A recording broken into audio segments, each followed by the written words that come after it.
بسم اللہ الرحمن الرحیم۔ انسان دنیا میں اتنا مصروف ہوتا ہے کہ اسے پتہ بھی نہیں چلتا کہ اس کے کفن کا کپڑا بکنے کے لیے بازار میں آ گیا ہے۔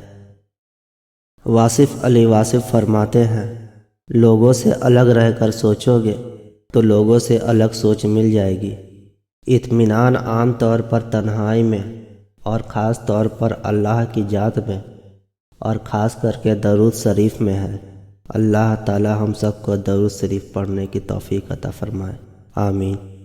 سب بھکاری ہیں، کوئی عشق مانگتا ہے، کوئی دنیا مانگتا ہے، اور جو یہ سب نہیں مانگتا وہ خواہشات کا ختم ہونا مانگتا ہے۔ شیخ سعدی رحمۃ اللہ علیہ فرماتے ہیں، اگر تم اللہ تعالیٰ کی عبادت نہیں کر سکتے تو گناہ کرنا چھوڑ دو۔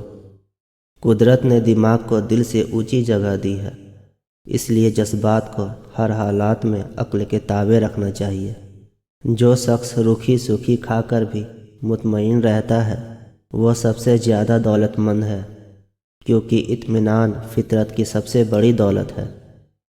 علم رکھنے والا اگر عمل نہ کرے تو وہ ایک بیمار کے مانند ہے، یعنی جس کے پاس دوا ہے پر وہ استعمال نہیں کرتا۔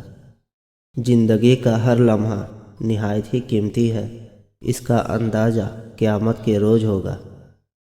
سب سے بڑا اور بہتر کام وہ ہے جو علم کو استعمال کرتے ہوئے انجام دیا۔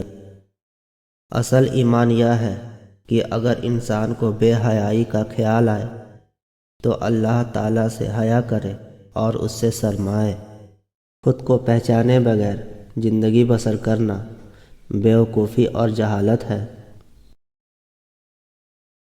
بے زبان کو جب وہ زبان دیتا ہے، پڑھنے کو پھر وہ قرآن دیتا ہے، بخشنے پر جب وہ آ جائے اپنے محبوب کے امت کے گناہ گاروں کو، تحفے میں پھر وہ گناہ گاروں کو رمضان دیتا ہے۔